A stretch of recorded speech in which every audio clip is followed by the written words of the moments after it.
Christophe sur France Maghreb 2. Quel week-end! Quel week-end que nous avons vécu, les enfants. Merci d'être avec nous en direct aujourd'hui sur France Maghreb 2 ce lundi 12 décembre. Quoi qu'il arrive, ce match qui arrive le mercredi là, entre la France et le Maroc, rentrera dans l'histoire. Rentrera dans l'histoire parce qu'il y a une équipe qui est arrivée au stade de cette compétition et c'est historique pour la première fois, messieurs, dames. Une équipe africaine arrive au stade de la demi-finale de la Coupe du Monde. Il n'y a plus, et c'est terminé, de petites équipes. Qu'on se le dise, le Maroc l'a fait, c'est défait du Portugal samedi, avec l'art et la manière, et surtout l'envie. C'était vraiment palpable que de voir cette équipe qui avait envie d'aller jusqu'au bout et de croire en leur destin incroyable. Tout un peuple était derrière cette équipe, tout un continent est derrière cette équipe, n'en déplaise à ces malfaisants qui envahissent les plateaux de télévision et de radio en France. Et on a aujourd'hui envie de pousser un coup de colère avec mes invités. Gamal Abina qui est avec nous. Comment ça va, mon Gamal? Ça va très bien, Christophe. Avec la victoire du Maroc, ça ne peut qu'aller bien. Mon Smaïd Defour est avec nous. Comment ça va, mon Smaïd? Très bien, Christophe. Fraîchement. Et l'équipe de France qui s'est qualifiée aussi, hein, mon cher Gamal. Faut pas l'oublier. Ah non, du tout. Match difficile, effectivement, mais ils sont qualifiés. Ah bah c'était prévu en même temps, hein, évidemment. La première grosse rencontre. Alors, il faut qu'on se parle. Il faut qu'on se parle, il faut que la France sache. Parce qu'aujourd'hui, on a effectivement une belle affiche de foot qu'on tente de gâcher par des faiseurs de haine sur les plateaux. C'est clair. Qui veulent monter les uns contre les autres. On en écoutera d'ailleurs quelques extraits au cours de cette émission. Il y a quand même aujourd'hui une réalité. C'est une équipe marocaine qui est aux portes de la finale tout à fait. d'une Coupe du Monde. C'est historique pour la première fois. Smaïn Gamal, je parle sous votre contrôle. Pour la première fois, une équipe africaine arrive à ce stade de la compétition. Gamal, première réaction. Tout à fait, c'est une extraordinaire réussite qui n'est pas un exploit, parce que beaucoup de gens osent dire le mot exploit, il n'y a pas d'exploit là-dedans. C'est pas un exploit, non. Ils ont rencontré 4 grosses équipes, et pas des moindres, dans les 12 meilleurs classements mondiaux, dont la deuxième meilleure équipe mondiale qui est la Belgique. Ils les ont battus avec la manière, ils ont rencontré... Pour débuter d'abord, l'équipe la plus difficile à jouer, c'était la Croatie. Ils les ont mis en échec 0-0. Ensuite, 2-0 pour la Belgique, c'est pas un hasard. Ça a été fait avec la manière, par des tirs au but normal. Surtout, on note que cette Coupe du Monde, il n'y a que très peu d'erreurs de fautes d'arbitrage. C'est très favorable évidemment aux petites équipes. On l'a bien vu avec le Japon, on l'a bien vu avec la Corée.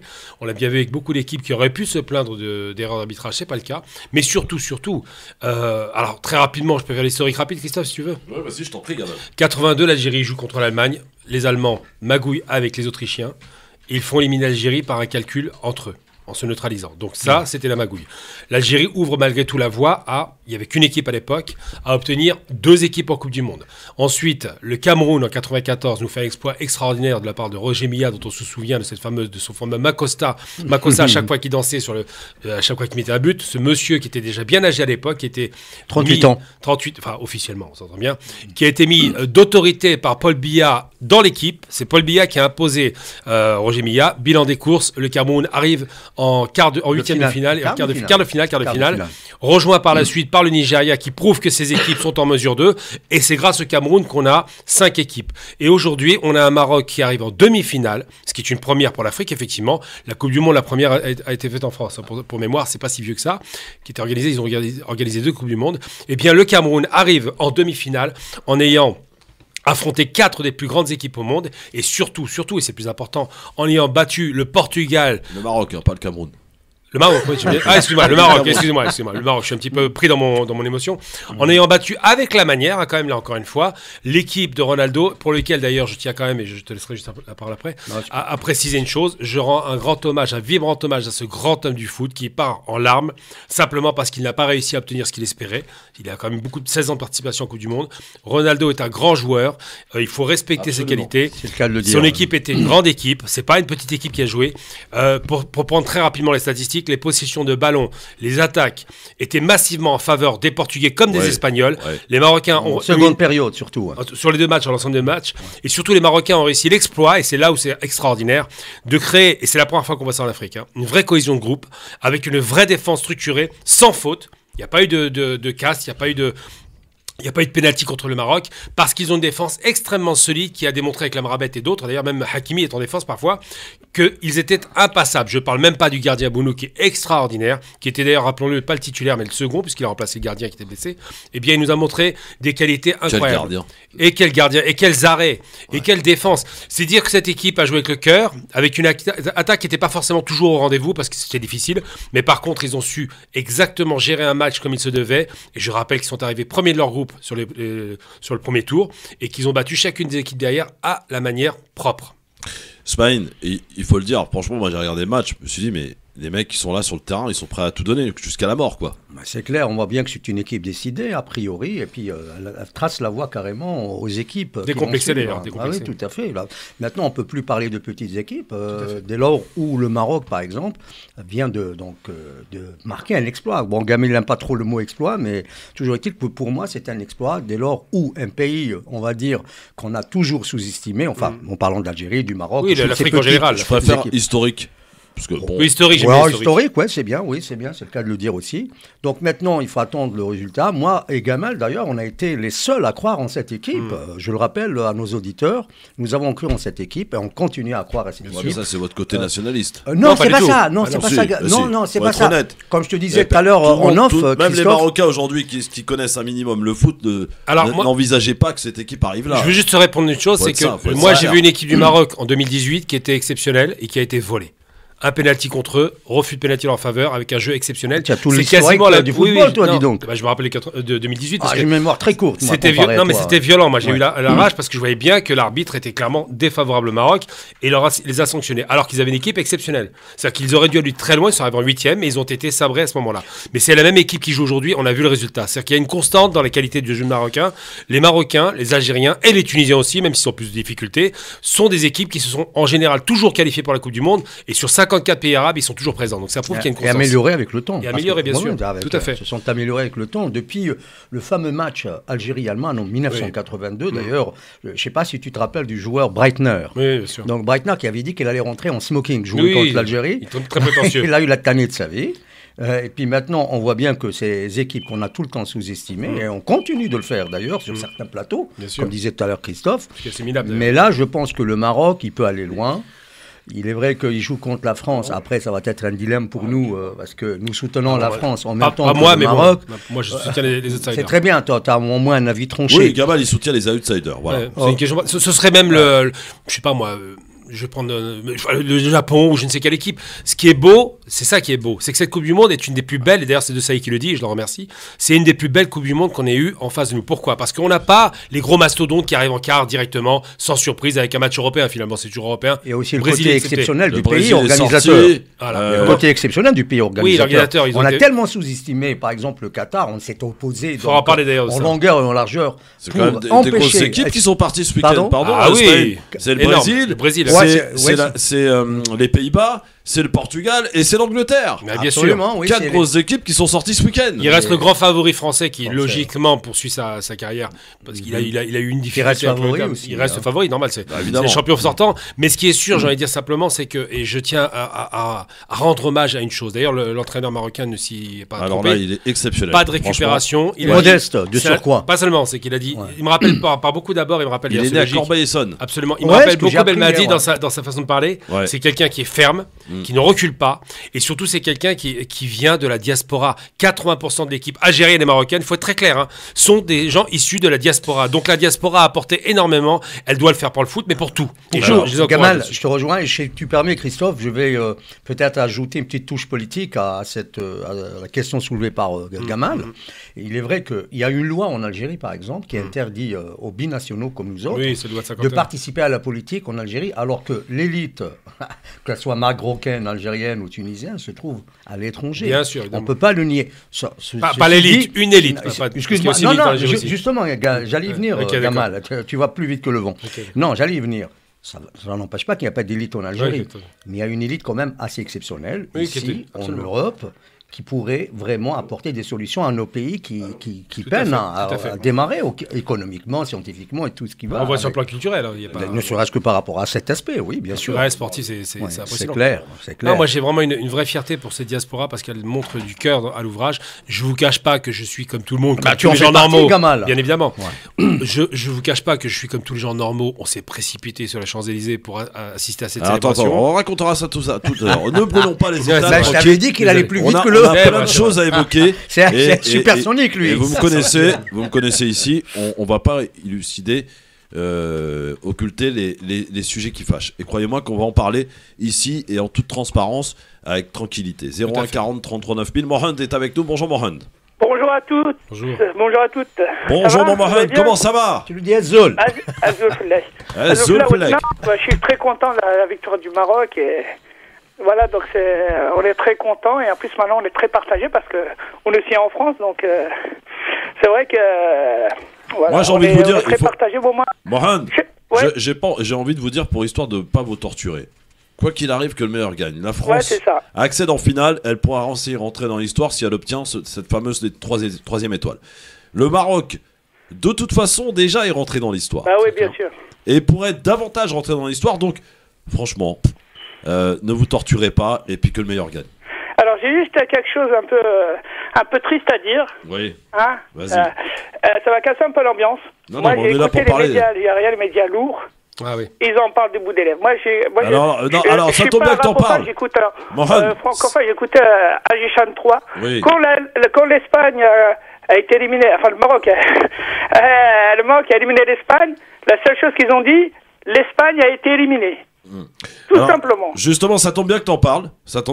Parce que. Écoute, non mais bouge pas, Mohamed. Je fais une dernière chose, après je vous laisse parler. Ouais. Et vendredi matin, il y a une émission sur le foot, basée sur le foot.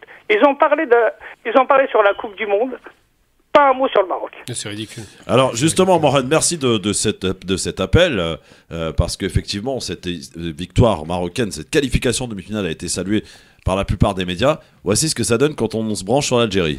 Écoutez. Le Maroc signe un exploit historique. Ça, c'est les médias français. Résultat historique. Qualification historique. Le Maroc est devenu le premier pays du continent africain à se qualifier pour une demi-finale de Coupe du Monde. Au Maroc, chaque jour qui passe ne fait qu'exacerber une population déjà à bout de souffle. La poursuite des arrestations arbitraires scandaleuses contre les opposants au régime continue de provoquer la colère des populations marocaines.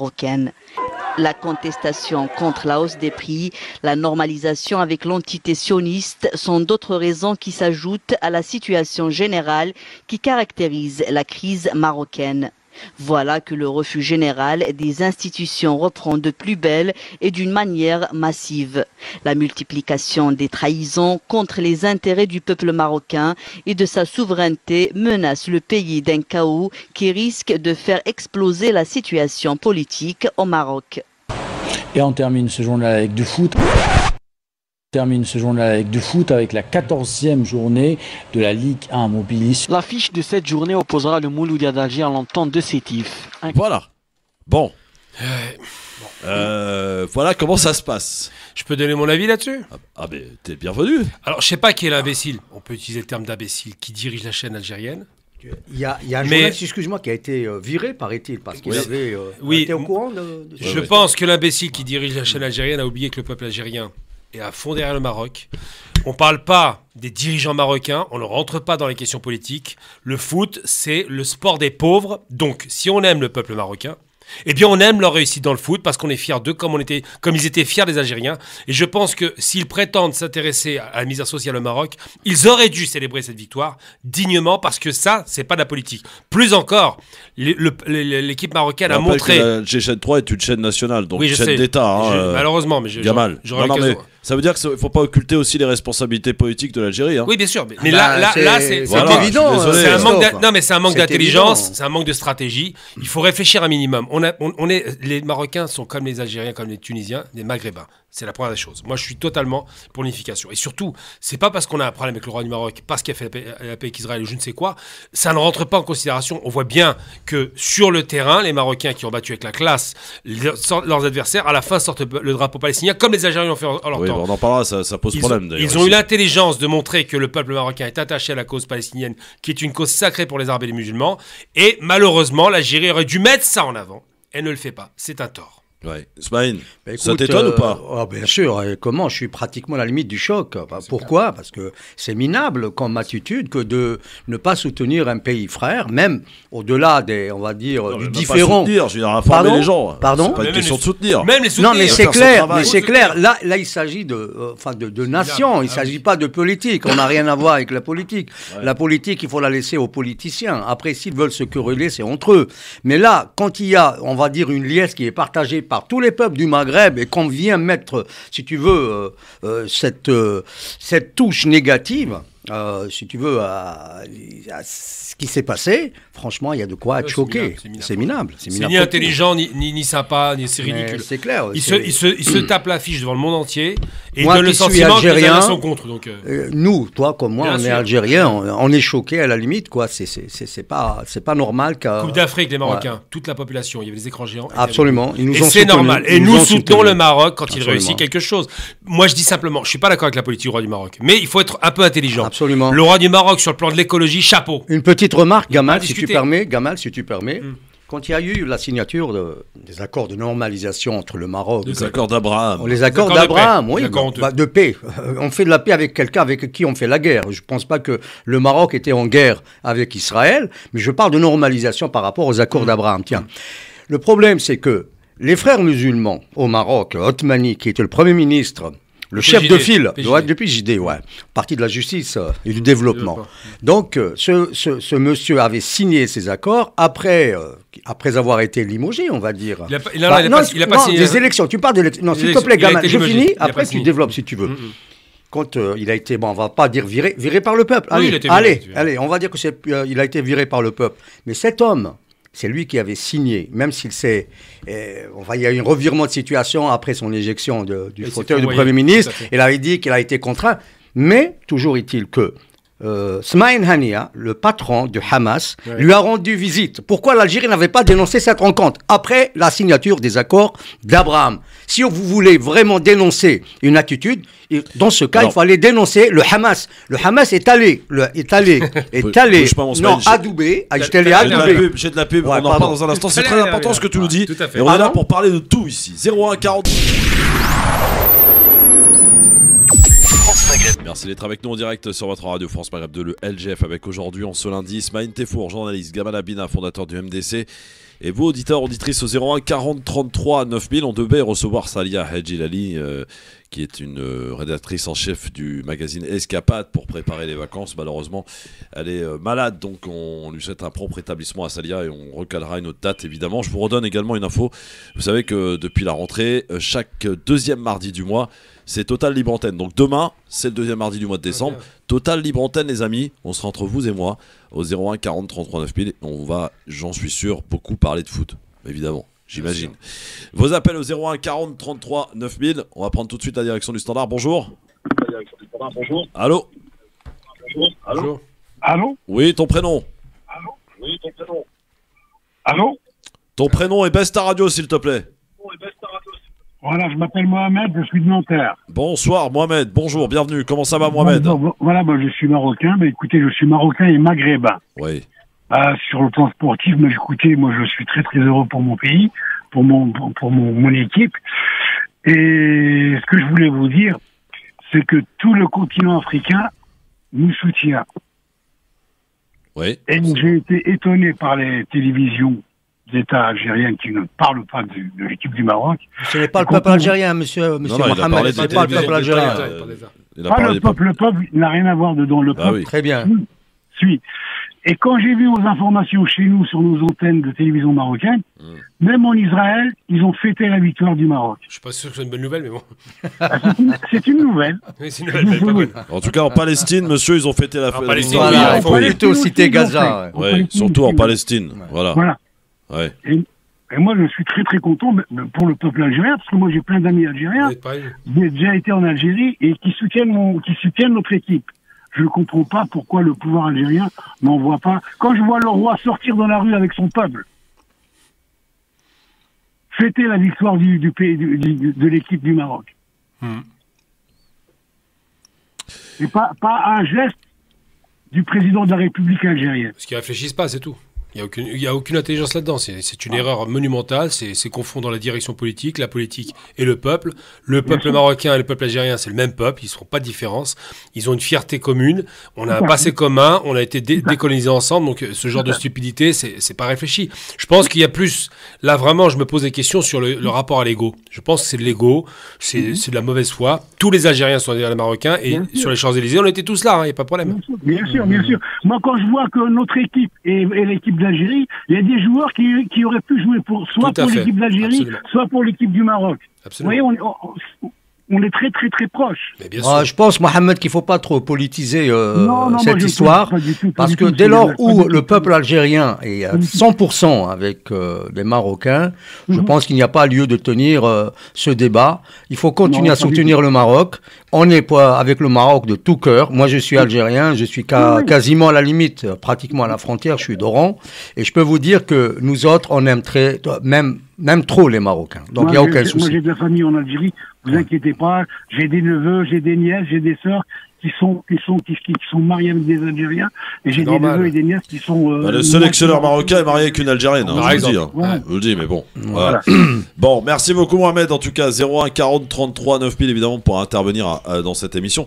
J'ai beaucoup aimé la réaction du sélectionneur marocain, qui a parlé justement et qui a eu des mots très durs envers...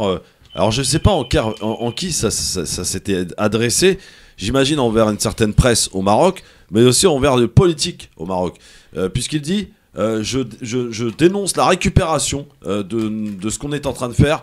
Tout ce qu'on doit, c'est aux joueurs, même pas à moi, il a dit aux joueurs uniquement. Tout à fait. Voilà une déclaration intelligente. Une déclaration extrêmement intelligente d'un bonhomme qui est né à Corbeil-Essonnes et qui a joué à l'équipe de Montconseil à Corbeil, pour ceux qui connaissent.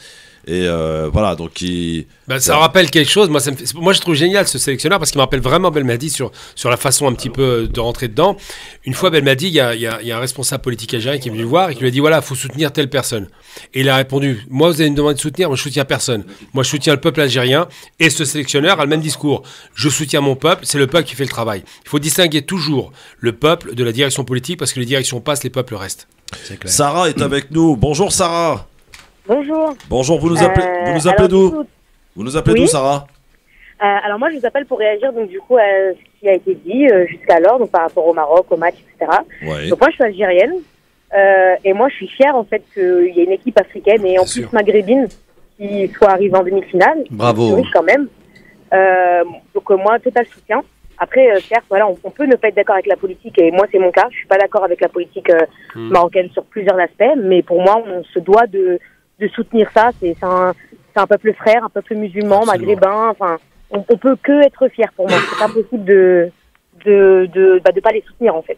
Oui, et puis quel joli contre-pied, j'ai envie de dire, des joueurs marocains qui se sont drapés du drapeau palestinien. Énorme. Et je peux vous dire que ça emmerde profondément le palais. Ah, c'est un signe fort, Christophe. Ah ouais, non, mais ça c'est très fort. Vous avez vu pourquoi, messieurs?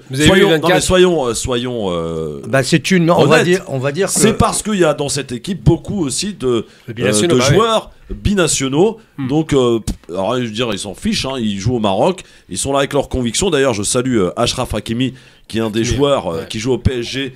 Et qui a d'ailleurs eu à aller en Israël parce que dans les territoires occupés, parce que le PSG avait joué un match. Il s'en fout, il s'est fait siffler, mais il reste fidèle à ses convictions. Un bonhomme. Voilà, un vrai bonhomme qui a des vraies convictions. Donc Achraf Hakimi, vraiment gros coup de chapeau.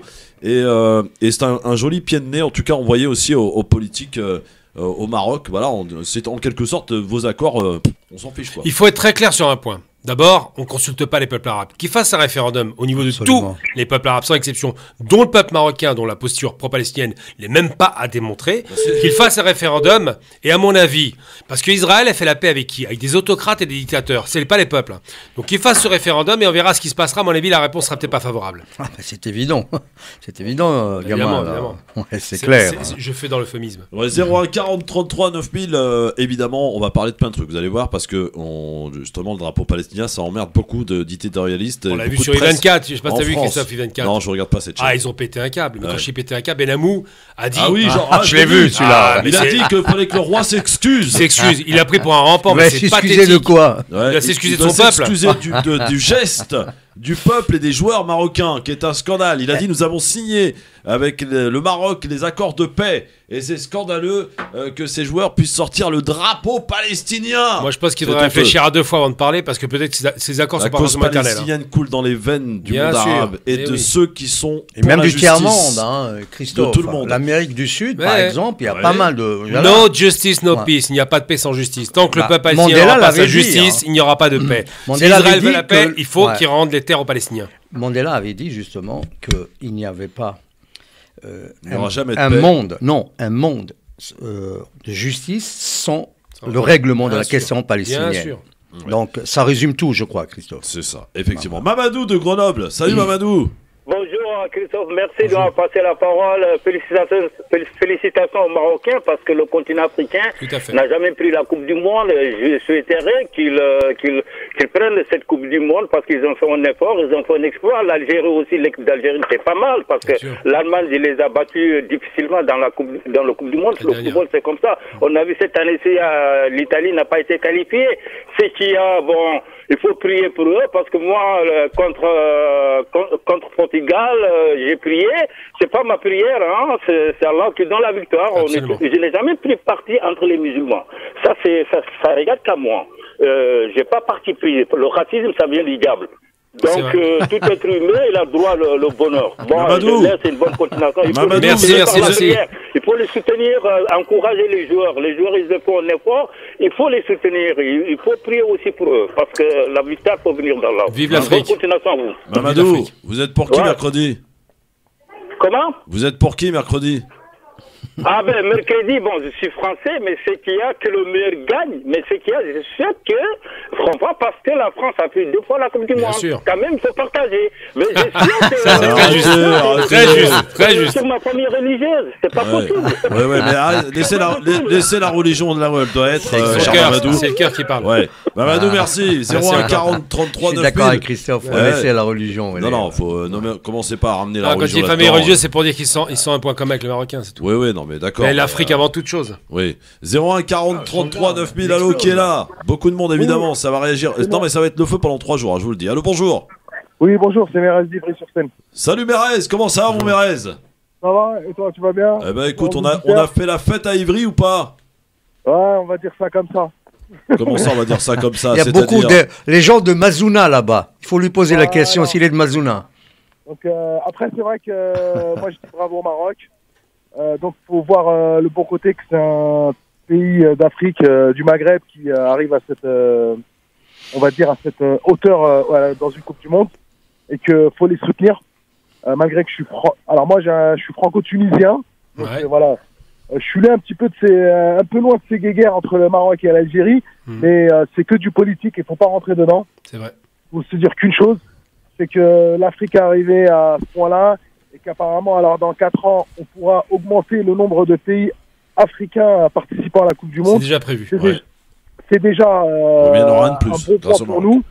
Et après, comme disait notre auditeur juste avant, que le meilleur gagne, quoi. Ouais. Bon, Mérez, t'es pour qui mercredi, dis-moi? Et que le meilleur gagne. Non, alors, vas-y. Pour que le meilleur gagne, mais au fond, je suis pour le Maroc. Ah. Voilà, on va pas se mentir. C'est bien, on va gagner. Le RN va se réjouir en vous écoutant aujourd'hui. C'est bien, c'est bien. Mais qui se réjouissent? Bravo. Mais on n'a pas envie d'être aimé par le RN. Voilà, merci Mérez. Ils vont jouer sur cette fibre. La majorité politique a voté le boycott des matchs de foot. Hein. Moi, je me suis abstenu, mais je regarde quand même. C'est quoi, ta majorité politique, Moi, j'ai pas boycott. La majorité, les communistes. Ah, les majorités communistes. Le jour où les communistes prennent un truc de bien, ça se saura. Merci beaucoup, Mérez. Salut. Ciao, ciao. Mais il faut changer de parti, mon vieux. Hein. Ça y est, il est mort, hein, le parti communiste. Je suis pas étiqueté. Hein, non, il est pas dedans, il parle non, mais faut changer, je t'assure. Sabine. Ouais. Salut, Mérez. 01 40 33 9000. Communiste. Ça existe encore, franchement? Oui. Hein? Il faut respecter les sensibilités. À Cuba. Cuba, ça marche bien. À Cuba. Voilà, à Cuba.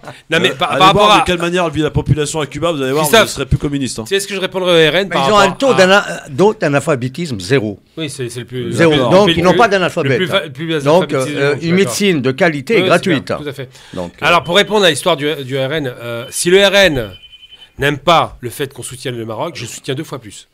Le jour où le RN sortira le drapeau marocain, quand le drapeau ou l'algérien, quand un pays africain gagnera, et quand ils sortiront de façon honnête, à ce moment-là, ils pourront nous demander de sortir le drapeau français. Mais ils n'ont pas à nous imposer ça quand ils ne le font pas eux-mêmes. C'est une question de justice. Après, si le RN ne m'aime pas, ça veut dire que je suis sur la bonne voie.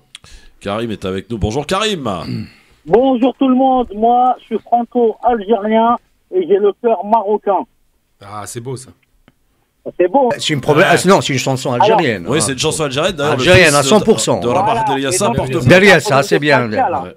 Comment Il y a un problème de plagiat, là. Ouais, un problème de plagiat. Non, c'est notre chanson à nous. Ça a été... Non, cette chanson est sortie en 1982. C'était pour célébrer justement l'équipe algérienne à l'époque. Il y a eu donc pas mal de chansons à l'époque et ça continue toujours. Ils le font avec le Maroc, mais moi j'allais dire un truc. Après que les Maroc s'octroient cette chanson, il n'y a aucun problème. Il y a une belle chanson, c'est Anna Maribia, que j'écoute, qui est magnifique. Je pense, la seule chose que l'Algérie a, c'est une chance incroyable qu'elle a. C'est la seule équipe au monde qui a cette chance-là. On n'a pas besoin de mal vivre le fait qu'ils prennent des chants algériens, parce que c'est un patrimoine culturel maghrébin.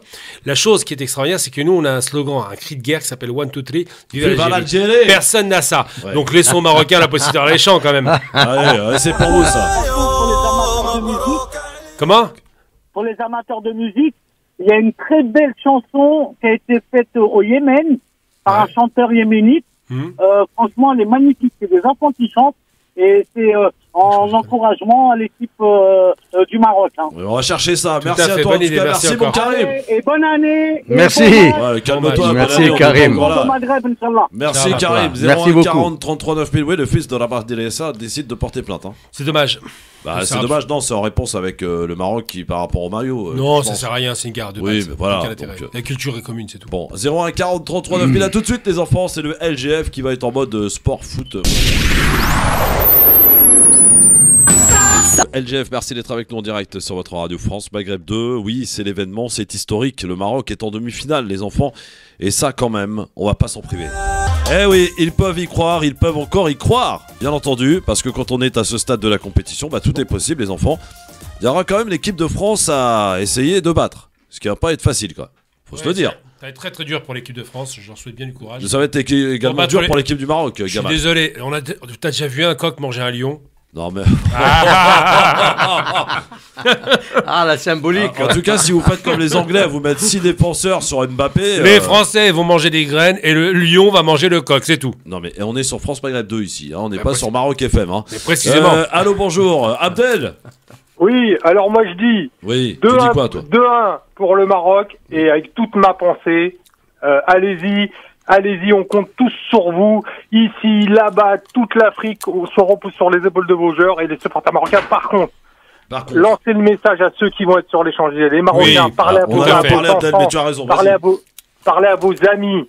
Passez le message. Si vous gagnez, les Marocains, ne cassez rien, ne faites rien. Chantez, dansez. Laissez pas le Front National ne pas parler de votre victoire. Parce que respectez vos joueurs, respectez le travail qu'ils vont faire. Parce que la seule chose qu'on va retenir, si vous brûlez et vous cassez, on va parler que de ça et on va oublier votre victoire. Faites passer le message. Tout à fait. Apportez des loukoums et donnez-les aux policiers pour les calmer. Apportez de la tendresse. Non mais sérieux. Vous faites quelque chose d'exceptionnel. Tout le monde vous regarde. Alors faites la fête quoi et faites passer le message et bonne chance à vous. Merci Abdel. Franchement, je pouvais pas mieux avoir comme message parce que c'est ce qu'on voulait faire passer avec Gamal et Ismaïl aujourd'hui. Tout à fait. Il y a eu effectivement des débordements, on va pas se mentir. Dans différentes villes, sur les Champs-Élysées, une centaine d'arrestations, etc. Alors c'est vrai qu'il y a toujours cette politique du nassage de la police qui crée en fait des situations de tension. Tout à fait. Mais il faut surtout pas tomber dedans. Le mec qui va commettre une action de ce genre, répondre à la provocation, c'est un manque de respect envers votre équipe que vous êtes en train de faire. Et envers le pays, au continent, envers tout le monde. Envers le monde arabe, on peut y aller. Ça reflète une image négative un peu des Maghrébins de manière générale. Le problème, c'est qu'un match de foot, c'est toujours difficile quand on a des centaines de milliers de personnes qui convergent au même endroit. Le problème, c'est que moi, j'ai été sur les champs là, pour la dernière victoire. Oui, notre victoire, il faut le rappeler encore une fois, l'Afrique, le monde arabe. Et quand je suis arrivé là-bas, déjà pour sortir du métro, c'était dur. Mais c'était la fête. Parce que les Marocains, ils ont un esprit festif, ils viennent avec Darbouka, les chants, c'est très sympa. C'est très familial, il y avait des mamans, des enfants. Et on arrive là-haut, et là, c'est abusé. On se retrouve, alors, ils ont empêché, nous les Algériens, n'avaient pu faire le rond-point des Champs-Élysées. On a investi, logiquement, ce monument qui a un sens, puisque c'est l'Arc de Triomphe, donc le triomphe d'une équipe. On pouvait y aller, il n'y a pas eu de problème. Là, ils ont nassé le rond-point des Champs-Élysées pour empêcher les gens d'investir la place, qui est quand même sacrément honteux. Sachant que la France gagnait derrière. Donc, logiquement, ils auraient dû libérer la place et non pas la nasser. Sachant qu'il faisait 0 degré. Donc c'est dur quand même. Et on ne pouvait même pas traverser l'avenue des Champs-Élysées. Ils avaient nassé toute l'avenue, ça ressemblait à rien. Donc ce qui fait que les gens étaient fatigués, évidemment, ils faisaient la fête fatigués. Ils se retrouvaient un peu contraints, ce qui est minable. Et à la fin, il y a des débordements, mais ça c'est normal. Quand on a autant de monde, dans une surface aussi peu importante, dans des conditions difficiles, le froid et tout ça, évidemment que ça crée des problèmes. Maintenant, ce qu'il faut, et c'est le message que je vais passer, on en parlait avec Christophe tout à l'heure, dire à tous les peuples maghrébins, parce qu'il y a des Marocains, Algériens, Tunisiens, Sénégalais, Maliens, tout le monde est là, de dire que la classe, c'est de gagner avec le sourire et surtout de gagner en montrant qu'on a de l'éthique. Les Marocains qui vont là-bas au Qatar, ils nettoient leur place. Faites la même chose à Paris, soyez propres. J'irai même plus loin, même ceux qui vont aller fêter la victoire ou la victoire de la France ou du Maroc, peu importe, mercredi soir. Si vous voyez des gens commettre des actions un peu débiles, faut les arrêter. On a tous une responsabilité. Parce que c'est pas sur lui que ça va retomber, c'est sur tout le monde. Il faut les calmer, il faut les éduquer. Il ne faut pas alimenter le réservoir, on va dire. Bien sûr, et comment là, parce qu'ils sont en train d'alimenter les rangs du Front National. Alors on va en Allemagne, messieurs, avec Terence. Salut Terence. Oui, bonsoir messieurs, bonsoir mesdames. Tu es à Munich? Non, je suis à Qatar. À quoi? À Qatar. Qatar? Ah, tu es à Doha? Au Qatar. Oui, nous, on est parti en gros pour supporter l'Allemagne, mais on a changé la vie. Oui, vous avez bien fait, parce que vous avez dégagé vite fait l'Allemagne. Ça a été rapidos. J'ai changé la vie maintenant, je reste en finale. Il se taise maintenant. Comment ça se passe au Qatar, Terence? C'est super, il fait beau, les gens sont très généreux, c'est incroyable. Tous les critiques qu'ils ont fait sur le Qatar, c'est... Critique raciste, on peut le dire. C'est pas faire, quoi. Ouais, bon. Alors, tu voulais dire quoi? Je crois que c'est la meilleure Coupe du Monde. J'ai été en Russie, mais c'est tout à fait différent. Ouais, c'est clair. Ce que j'en entends dans le média et tout ça, c'est pas gentil. Voilà. C'est vrai. Bon. Les gens, ils sont très sympas ici. Eh ben super, profite bien en tout cas mon Terence, tu nous raconteras à ton retour. Je vais passer un message aussi. Oui. Écoute, pour les gens qui cassent là, il faut qu'ils s'arrêtent. Pourquoi tout ça? Meilleur qui gagne, c'est tout. Exactement. Nous, on était éliminés, on est là, on s'amuse, on supporte les équipes qui jouent bien et c'est tout. Pourquoi je comprends pas pourquoi en France, il n'y a qu'en France qu'on voit ça. C'est incroyable. C'est vrai. Merci mon Terence, Yabol. Merci. À bientôt. Ciao, ciao. D'ailleurs, je tiens à placer un truc par rapport à ça. Oui, mais juste après la pub. Ok, ça marche avec plaisir. Tu le gardes, Oui, tu le gardes, non mais sans problème. Beaucoup d'appels, soyez patients les enfants. 01 40 33 9000, c'est votre radio. Profitez de ce moment magique. Tiens, dans un instant, j'ai un pari à lancer. Un pari à Beurre FM.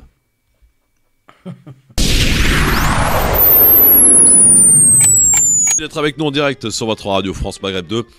Avec Gamal Abina et Smaïn Tefour. Gamal, tu voulais dire un truc? Absolument, je veux parler de quelqu'un, je crois que il me semble que c'est une femme de ménage ou un truc dans le genre, qui s'appelle Charlotte Dornelas, qui est d'origine portugaise. C'est le ménage ou pas? Notre Charlotte. Charlotte Dornelas, donc je sais qu'elle entendra jamais... faut attaquer la personne. Non, mais j'attaque la personne, effectivement. Donc, je dis qu'elle est d'origine portugaise, parce qu'elle s'oublie. Bon. Elle se prend pour une Française. Non, c'est une Portugaise. Et une Française aristocrate. Oui, aristocrate de Portugal. Donc, madame se prend pour une merveille de la nature. Et qu'est-ce qu'elle fait? Elle fait une intervention l'autre jour médiatique qui était assez lunaire, on peut le dire. Tout à fait. Où, dans son excitation habituelle, elle se répand. Alors, elle commence par taper un peu sur le Maroc, mais elle ne va pas trop fort quand même. On ne sait jamais. Et après, elle tape à plein régime sur les Algériens en disant il y a des débordements, la preuve l'Algérie en 2014. Voilà. Donc il faut expliquer à cette chère dame que quand maman était femme de ménage, on la respectait pas vraiment. Donc elle faudrait peut-être apprendre que c'est pas parce qu'elle est arrivée en dernier qu'elle va claquer la porte derrière elle. Les Algériens sont arrivés avant les Portugais en France parce qu'ils n'ont pas fui Salazar et qu'elle n'a pas donné de leçon. Donc simplement pour vous dire que quand ce genre d'élucubration et d'énergumène va alimenter le puissant fond du Front National, elle est juste ridicule, très limitée intellectuellement et surtout minable. Journaliste à valeur actuelle, rappelons-le. Voilà, j'allais le dire, Christophe. Journaliste, c'est un bien grand mot. Voilà. Chroniqueuse. Valeur actuelle. Valeur raciste pour moi. Valeur. VA. Bon. Valeur haineuse. Bon. Mon Smaïl, mon Gabal, mes amis auditeurs, auditrices. Vous savez qu'ici, on se dit tout. Moi, j'ai un pari à lancer à notre ami et à nos confrères de Beurre FM. Le moment est historique. Le Maroc est en demi-finale de cette Coupe du Monde. C'est vrai. Et il va y avoir un match passionnant que j'attends avec beaucoup d'impatience et pourvu que le meilleur gagne mercredi soir. J'offre la possibilité à nos amis de Beurre FM, avec je crois que DJ Kim qui a à cette heure-ci, pour un moment de 3 minutes d'antenne commun. Ah, c'est sympa. Voilà, pour faire un petit message sympa, d'unité, voilà, de vivre ensemble. Donc, je lance l'appel, je n'en ferai pas plus. J'imagine que cet appel restera sans réponse comme d'habitude, mais je lance l'appel, on ne sait jamais. Si vous êtes épris parfois d'un peu de collectivité, et ben nos amis de Beurre FM, franchement, on peut se faire un petit moment collectif pendant 2-3 minutes, pas plus, parce qu'après vous allez finir par croire qu'on va vous doubler. Mais n'hésitez pas, franchement, c'est avec beaucoup de plaisir que je vous accueillerai dans cette émission. Voilà. C'est une bonne initiative, Christophe. Très bonne idée. Bon, je sais qu'on aurait pu le faire avec mon ami Adil, mais il est plus en même temps que moi, donc voilà. Mais DJ Kim, franchement, relève le pari si t'es un bonhomme. Allez, Mehdi, bonjour. Mais c'est un bonhomme. Bonjour Christophe. Il va nous le prouver. Mehdi, bonjour, tu nous appelles d'où? Région parisienne. Comment ça va, mon Mehdi? Ça va, très bien. Fraîchement, ça va. Ah ouais, il caille. Ça caille. Ouais, ça caille. Ouais. Bon, qu'est-ce qui se passe? C'est pas pour nous parler météo, j'imagine? Non. Bah, j'appelle pour tous les jeunes là qui vont sur les champs, enfin même pas sur les champs, dans toutes les villes de France, même toutes les villes européennes et qui se mettent à casser. Ce qu'il faut savoir, c'est que ces gens-là ne sont pas des Marocains. Faut arrêter de dire que ces gens-là sont des Marocains. Ces gens-là ont été biberonnés, ont été élevés, ont été éduqués et sont nés dans ces pays-là. Ces gens-là ne sont pas des Marocains. Vous allez au Maroc, ils font la fête, ils s'éclatent, ils cassent rien, ça se passe bien, il n'y a pas de souci. Tandis que ceux qui sont élevés à l'européenne, aux casseurs, au hooliganisme, entre guillemets, à la violence, parce que quand on va au Maroc, quand ils fêtent leur victoire, il n'y a pas de casse. Quand vous allez en Algérie, quand les Algériens gagnent, il n'y a pas de casse en Algérie. Les Tunisiens, il n'y a pas de casse. Mais en France et en Europe, dès qu'il y a quelque chose, on dit directement c'est le pays d'origine. Mais non, c'est pas les Marocains qui cassent, ce sont des Français. Les mecs qui vont sur les champs, ce sont des Français. Ils ont une pièce d'identité française. Et quand ils vont au bled, ils se disent français. Ah, moi je suis français. Je suis pas vraiment d'accord avec ça. Mais... Il a pas tout à fait tort. Non, je suis pas d'accord. Je suis d'accord en partie avec lui. Je suis pas d'accord. D'abord, il y a une chose qu'il faut savoir, c'est une chose qui est pas forcément connue de tous. Quand vous allez au Maroc, j'ai vécu un certain temps au Maroc, quelques mois. Quand on va au Maroc et qu'on est marocain, on doit produire sa pièce d'identité. Donc, ils sont tous, sans exception, binationaux. Par contre, je comprends la colère, elle est légitime.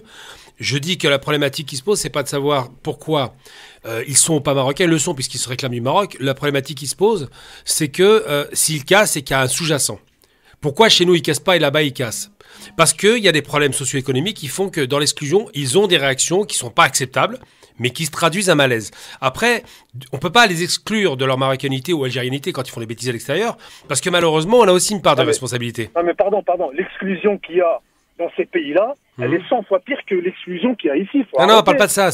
On parle pas de social, d'exclusion sociale. On parle d'exclusion de type racial, le côté raciste. Ce qui alimente la haine des uns et des autres, c'est quoi? C'est une sphère médiatique qui joue beaucoup là-dessus, c'est l'extrême droite. Et ce sentiment, pourquoi est-ce que ces Marocains ou Algériens qui vivent en France se sentent pas français pleinement? Parce que le sentiment général, dans l'exclusion sociale qui existe réellement, ils sont pas plus pauvres qu'au bled, faut être très clair. Je dirais jamais, ici on est plus favorisé que là-bas, c'est indiscutable.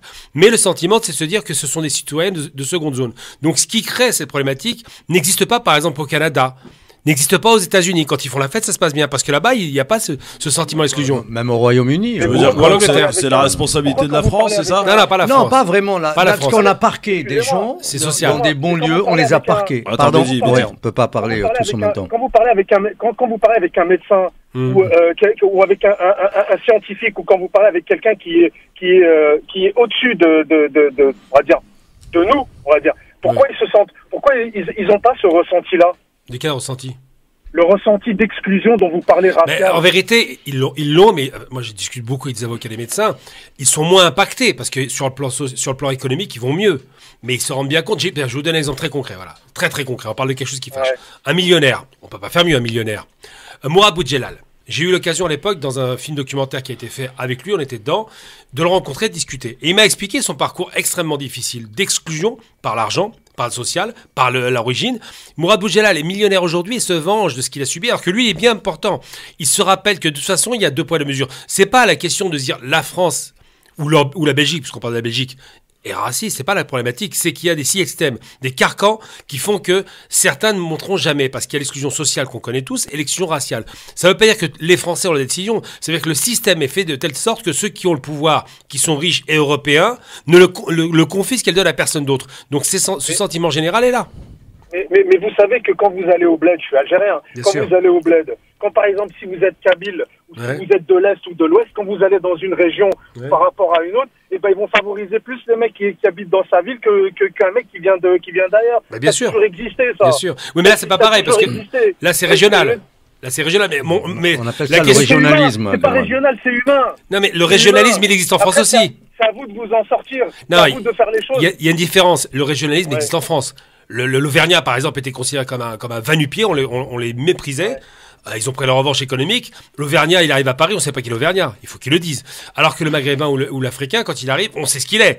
Donc la question, c'est pas de savoir, et c'est ce que disait très bien d'ailleurs, je mets beaucoup ces paroles de Balavoine, ton étoile jaune, c'est ta peau, tu n'as pas le choix. C'est-à-dire que malheureusement, il y a un fait. Quand on est face à des décideurs, et je parle bien des décideurs, pas de la population. Il faut toujours distinguer la population française qui subit. Oui, parce que la France n'est pas un pays raciste. La France n'est pas. Non, pas la France. Pas la France. Les décideurs organisent l'exclusion sociale parce qu'ils confisquent la richesse. C'est-à-dire qu'il y a un racisme systémique? Systémique, absolument. De l'élite, hein. Je précise bien, c'est bien l'élite. Que ce soit dans le logement, que ce soit au travail. C'est un racisme politique pour créer de la division dans la population et nous sommes d'accord. Pouvoir régner tranquillement. Nous sommes d'accord.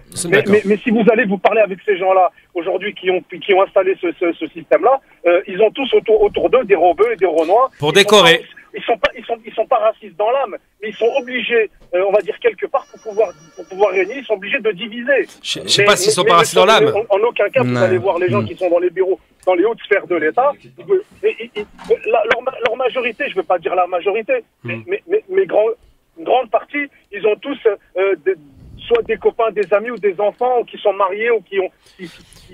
Alors, je vais inverser la vapeur. Juste un instant, je vais inverser la vapeur. Ouais. Voilà. C'est un peu. Une fois, on a fait une émission par rapport à l'Algérie. On a dit, les Algériens ont créé les harkis. J'ai dit, mais est-ce que c'était des fous? Est-ce qu'ils l'ont fait gratuitement? Eh bien, faut se poser la question. Pourquoi ces jeunes qui, s'ils étaient vraiment français dans l'âme, ce qui n'est pas le cas malheureusement parce qu'il y a un problème, c'est pas qu'ils veulent pas, c'est qu'il y a eu un problème depuis la marche pour l'égalité. Pourquoi ces jeunes réagissent mal?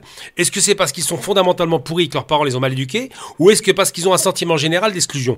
La question elle est très simple. Si tout le monde a la même réaction, c'est qu'il y a un problème général. Et il faut régler le problème. Tout le monde n'a pas la même réaction, Gamal. Non, je parle, le sentiment d'exclusion est généralisé, partagé. Oui, ça dépend.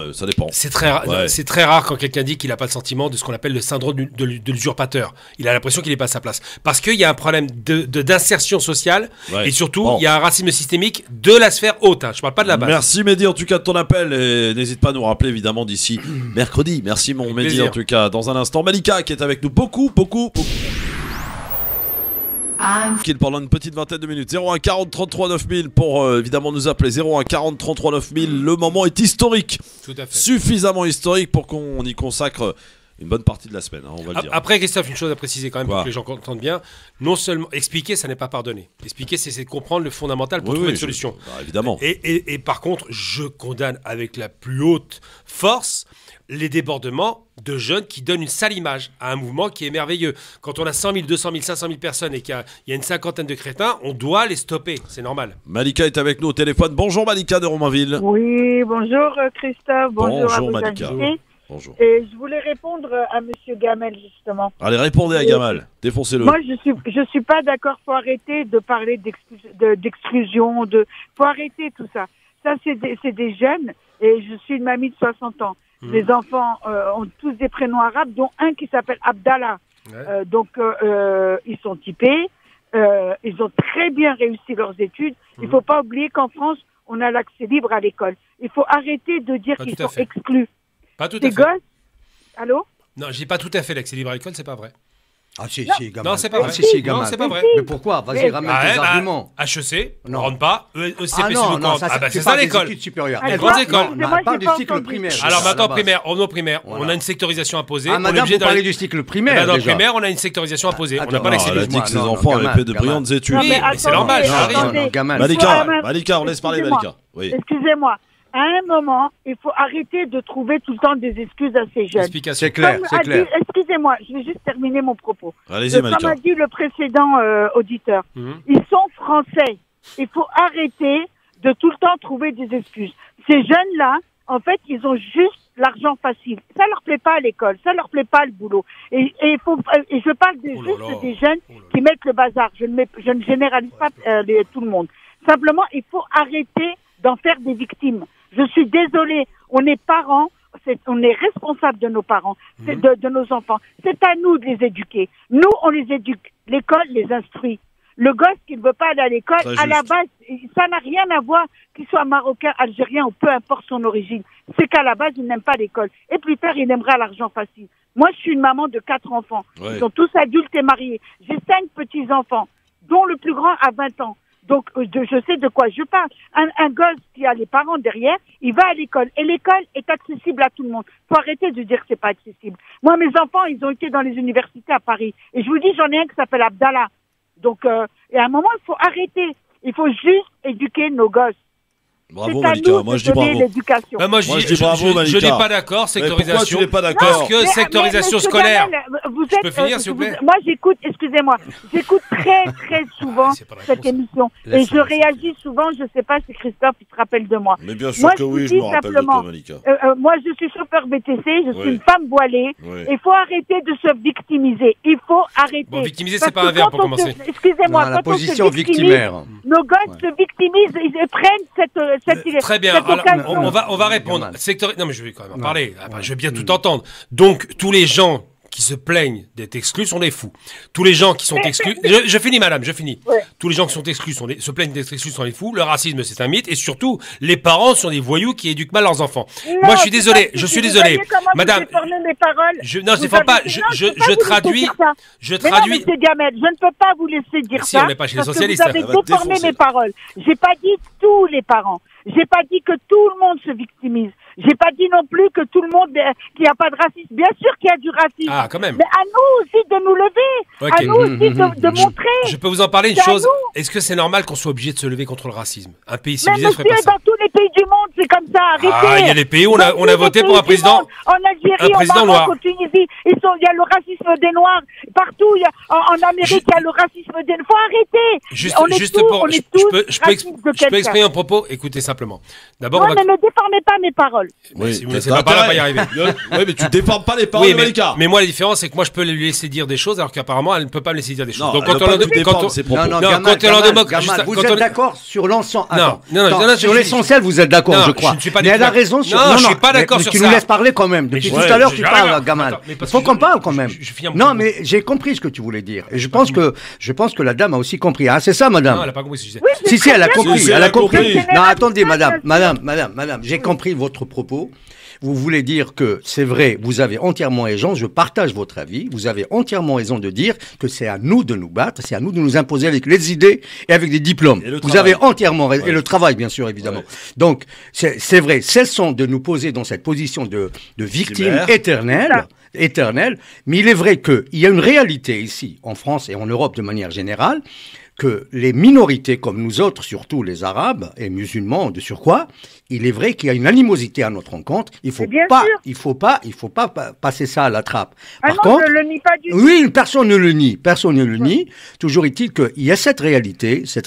Il va falloir donc composer avec et surtout trouver les solutions pour justement descendre, au sens intellectuel du terme, bien sûr, les gens qui nous détruisent au plan social, notamment les médias. Les médias, quand on a des CNews, des BFM, qui passent à longueur de journée, des pseudo-journalistes qui insultent excusez-moi madame, s'il vous plaît, qui insultent la communauté, qui la traite de tous les noms, qui stigmatisent on va dire la communauté maghrébine et musulmane de manière générale, même en parlant des Africains, comme quoi nous sommes des délinquants ou des terroristes potentiels, là je suis pas d'accord. Par contre, c'est vrai qu'il faudrait se battent encore une fois, comme par exemple les Afro-Américains ont réussi jusqu'à donc hisser un homme des leurs au sein de la Maison Blanche. Donc pourquoi pas nous autres, comme disait un vieux monsieur que je connais, un vieux, il s'appelait Yorka, qui disait un jour, il m'avait dit que ça va déplaire à Houellebecq, Michel Houellebecq et Renaud du Grand Remplacement. Il m'avait dit quand j'étais gosse, tu verras Smaïn, il y aura un jour un certain Bel Mohamed qui sera président de la France. Et moi, j'y crois. Moi, je veux juste préciser quelque chose. Ouais. Moi, je suis chauffeur VTC, je suis voilé. Le voile, c'est pas le ruban, les boucles d'or, je suis voilé. C'est tout en votre honneur, madame. Excusez-moi, monsieur. Je vous en prie. Je peux vous assurer que ce que vous entendez à la télévision n'est pas la réalité. Moi, je transporte des gens toute la journée. J'ai à mon actif plus de 5000 courses. C'est-à-dire que j'emmène tout le monde. Français, arabe, tout ce que vous voulez. Moi, je ne ressens pas du tout cette maniosité. Il faut arrêter d'écouter la... Non, attendez, madame, ça c'est à votre niveau. Attendez, madame, s'il vous plaît. Non, gamin, non, je tiens à rectifier. Madame, écoutez-moi, bien que je sois journaliste, à un moment donné, je fus acculé de faire le métier de chauffeur de taxi. Je l'ai dit ici sur antenne, je l'ai fait pendant quelques années et je connais plus ou moins un peu les tenants et les aboutissants du métier. Il est vrai, quand on est chauffeur, on est plus ou moins dans une position, on va dire, sans minimiser qui que ce soit, par rapport aux personnes qui montent avec nous, notamment les élites ici en France, ils discutent avec vous, et ça se passe bien, il y a une ambiance bon enfant dans le taxi ou dans le VTC, je suis entièrement d'accord.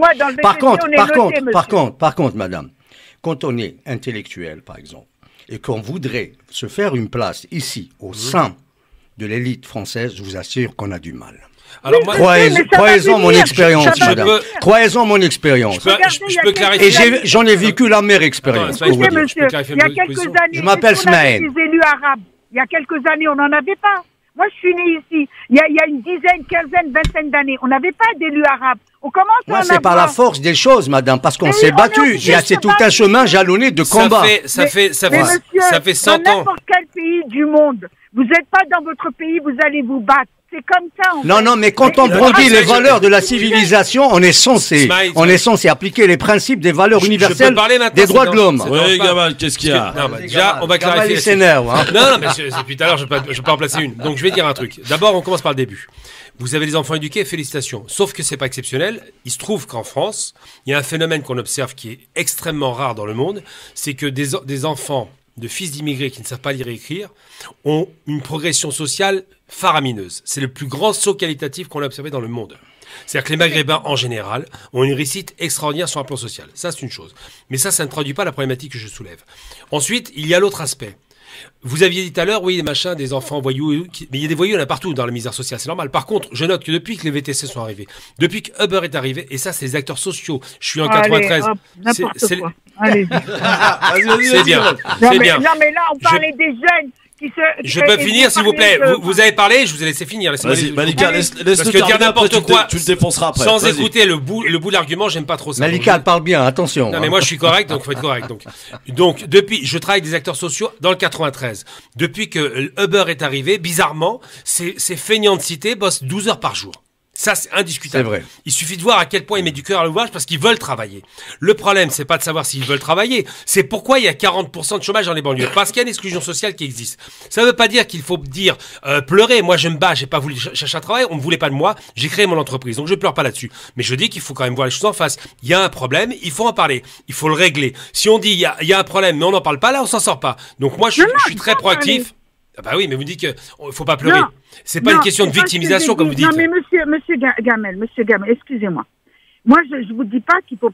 J'ai pas dit qu'il fallait pas en parler. Bien sûr qu'il faut en parler, mais il faut arrêter de dire que ces gamins-là sont exclus. En fait, ils s'excluent tout seuls. Ah bon? Quand ils sont devant les bâtiments, quand ils sont en bande en train de casser dans les Champs-Élysées, ils sont exclus tout seuls, monsieur. Mais c'est une minorité, ça. Vous n'allez pas faire une généralité, c'est une minorité. Ça s'appelle une minorité. Oui, mais ne dites pas qu'ils sont exclus, justement. Mais le système est exclusif. 40%, madame, 40% de chômage dans les banlieues, c'est quoi? Tu vas pas donner raison. Tu vas pas chercher des explications à des imbéciles qui vont commettre des actes. Si, je cherche. Parce que, en fait, Gamal, je cherche des explications. J'explique. Ce que veut dire Malika aujourd'hui, c'est que quand on voit ces débordements qui sont, oui, certes, qui relèvent d'une minorité, et ça, vous avez tous raison là-dessus. Mais qu'attendent les médias, qu'attendent l'extrême droite? C'est ce genre de comportement. Alors, est-ce qu'une fois dans notre vie, on pourrait être intelligent en leur disant, on va pas leur donner ce loisir? Et donc, mais je suis d'accord là-dessus. Donc, voilà, on va aussi nous avoir cette responsabilité en allant faire la fête, en étant en famille, etc. D'arrêter ces jeunes et de leur dire d'arrêter de faire n'importe quoi, d'insulter toute une communauté. Parce que c'est sur toi que ça retombe, Gamal. On est d'accord, mais je vais t'expliquer, Christophe. Est-ce que les gilets jaunes... Christophe, je voudrais juste préciser une chose. Je suis cofondatrice d'une association pour jeunes mineurs isolés étrangers. C'est-à-dire que j'ai beaucoup de mineurs isolés étrangers qui viennent dans Paris et on les aide. Je peux vous assurer une chose, c'est que tous les jeunes qui viennent de l'Afrique subsaharienne, Côte d'Ivoire, Mali, tout ça, ils viennent ici, ils sont jeunes. Après, bien sûr, il y en a d'autres, on va dire, qui sont pas jeunes. Moi, je parle de ceux que je m'occupe, des mineurs. Je vous assure, ils viennent en France. Ils ne connaissent pas un mot de français. Ils arrivent, on les met à l'école. Ils sont pris, ils vont au foyer. 2 ans, 3 ans après, ils ont un diplôme, que ce soit boulanger, plombier, couvreur, parce qu'ils en veulent. Il faut arrêter de mais dire... même ceux qui viennent du Maghreb, Malika, ceux qui viennent du Maghreb, généralement, ils s'intègrent vite fait, hein, ils travaillent, et puis après... Mais oui, mais voilà. c'est ce que je suis en train d'expliquer. Voilà. Dire que les jeunes en France sont exclus. Ils sont français. L'auditeur d'avant l'a très bien dit. Ce sont des Français. Contrôler 10 fois plus par la police. Contrôler 10 fois plus par la police. Malika, merci beaucoup, Malika, en tout cas, de votre intervention. Et bon courage à Madame la VTC. Bon courage à vous. Tous les VTC sont des travailleurs. On n'en doute pas. Il n'y a pas à discuter là-dessus. C'est Gamal qui a mis une petite objection, c'est ça? Pas du tout. Non, pas du tout. Au contraire, Gamel, je l'entends tout le temps. Je comprends maintenant sa façon. À chaque fois, j'ai un enfant comme lui qui est toujours en train de contredire. Oui, il est énervant. Hein. Il vous énerve, Malika, il vous énerve, Gamal? Non, pas du tout. Pas du tout. En plus, on a une amie en commun, donc pas du tout. Ah oui? C'est qui donc? C'est qui? Fatima. Wassak? Non, pas Wassak. Non, mais plus tard, je vous le dirai. D'accord. Le nom de famille, c'est ça, Fatima? Fatima. Non, c'est un prénom, Fatima. Avec un D. Non, mais le nom de famille, c'est avec un D. Fatima de Versailles. Ah oui, génial. Ça peut être une Portugaise. Non, pas du tout. C'est une Algérienne. C'est une Algérienne et c'est une battante qui a 2 enfants très bien éduqués aussi. Elle est magnifique. Elle est super, je suis d'accord. C'est une battante. Vous avez vu le mot que vous avez dit? Tout à fait. C'est une battante. Absolument. Merci, Malika. Je souhaite à tous les jeunes d'ici de se battre. Il faut se battre. Il ne faut pas se victimiser. Il faut se battre. Ils se battront, c'est évident. Merci, Malika. Merci beaucoup. Je vous souhaite une bonne soirée. À très bientôt. Au revoir. Méziane. Il est où Méziane? Méziane, on appelle le nom, pas Méziane. Il a bu ça comme momie ou quoi? Méziane? Méziane, moi je l'aime bien. Méziane. Il est parti. Bon, oui, je connais. Bon, alors il y a beaucoup d'appels. Je ne vous cache pas qu'aujourd'hui il y a beaucoup d'appels. C'est formidable. Il a explosé le. C'est votre émission, les enfants. 01 40 33 9000. Allô, qui est avec nous? Allô? Allô, une fois, 2 fois. C'est un lion. Ok, très bien. Je voulais vous faire écouter un truc, parce que c'est vrai qu'on en entend beaucoup depuis cette qualification du Maroc. Ouais. Barbara Lefebvre, une chroniqueuse des grandes gueules ce matin qui s'est pris le chou avec Mehdi Guézard et avec Charles Consigny. Écoutez. L'Algérie a été qualifiée en Coupe du Monde quand l'Algérie a été sacrée. Quand l'Algérie a été sacrée championne d'Afrique en 2019, derrière les Marocains. Voilà, le peuple marocain était derrière. Donc arrêtez de faire de merci Sofiane. En fait, je veux dire, tous les Maghrébins sont derrière le Maroc là. Il n'y a pas photo. Les Maghrébins sont derrière le Maroc, les Africains sont derrière le Maroc, ce qui est normal. Les Qataris sont derrière le Maroc. C'est normal, c'est quelque chose de logique. Voilà, c'est la première nation africaine à arriver en demi-finale d'une Coupe du Monde. C'est historique et ça reste du football. Donc laissons ça au football. On a Abdoulaye, notre ami Abdoulaye Kanté, le Maroc, le policier. C'est moi qui ai affiché le drapeau. Non mais attends, Mehdi. Tu me parles, oui, ça a été remonté le roi du Maroc. Excuse-moi, tu me dis le roi du Maroc. Ce qui t'arrange, c'est l'équipe marocaine qui s'est présentée avec le drapeau palestinien. C'est pas moi, non? Mais tu crois vraiment que le roi du Maroc actuellement, il va faire des remontrances? Bien sûr que oui. Bien sûr que oui, la Cour du Maroc, elle est allée leur dire vous arrêtez vos âneries. Arrête. Ils vont rien leur dire du tout. Mais ils vont rien leur dire du tout. Mais arrête. C'est toi qui crois le mieux informé du monde, arrête un peu.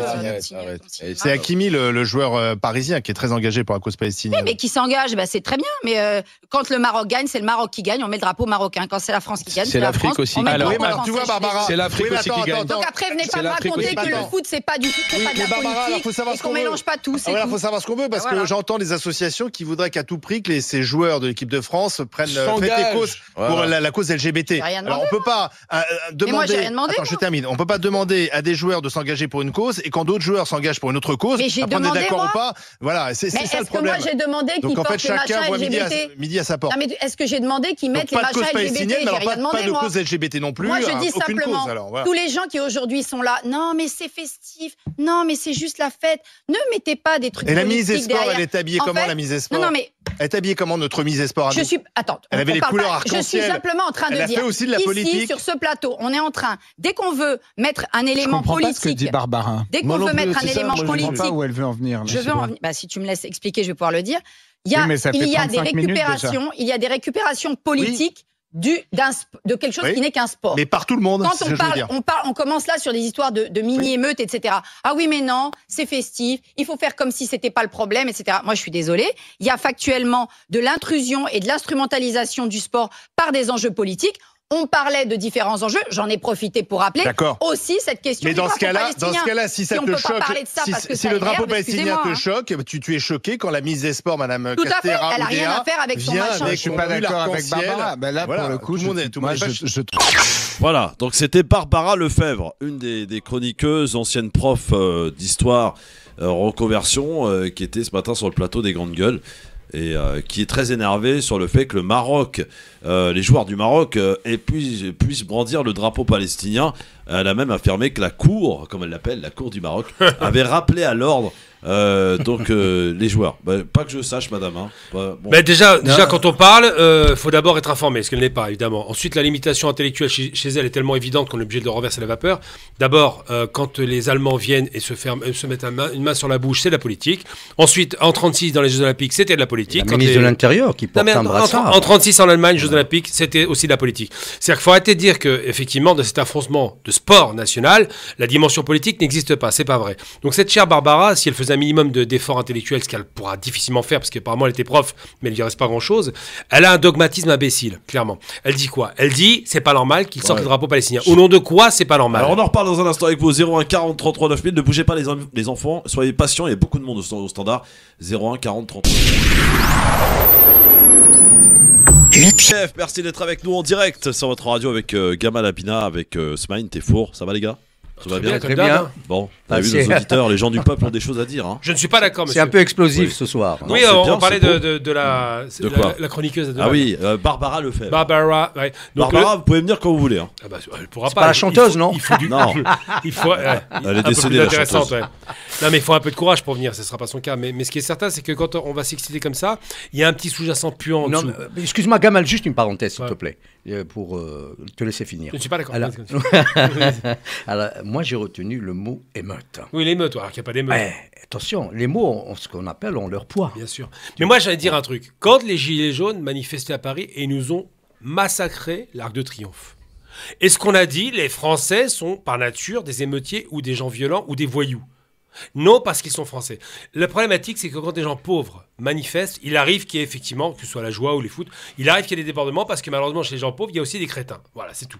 Et les crétins, ils font une souche de bande. Ça arrive. Et ce qu'il faut, nous, en termes populaires, c'est de faire en sorte que ce genre de comportement soit limité au maximum. Après, la police fait son travail, ce qui est normal. Mais il ne faut pas confondre une joie généralisée avec 200 000 personnes. Pour 74 personnes ont été interpellées, petits voyous qui ont foutu la pagaille. Ça arrive, malheureusement. Alors, on est avec Abdoulaye au 01 40 33 9000. Bonjour, Abdoulaye. Bonjour, salut à tous. Moi, salut, Abdoulaye. Il fait nuit chez moi, il fait très vite. Il fait nuit? Ouais, il fait nuit chez moi. Oui, bah il fait nuit partout. Chez toi, c'est où chez toi? À Alfortville. À Alfortville. Ah bah c'est loin, c'est normal. Hein. Ouais, vous êtes où en fait, Radio Maghreb? À Paris. On est à Paris. À Paris? Ah ouais, je sais pas, c'est bizarre. Pourquoi c'est bizarre? Tu veux qu'on soit où? J'avoue aujourd'hui que les débats, ils sont très virulents.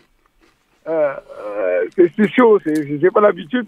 Mais en tout cas, il y a beaucoup d'excitation sur ce demi-finale autour du Maroc-France.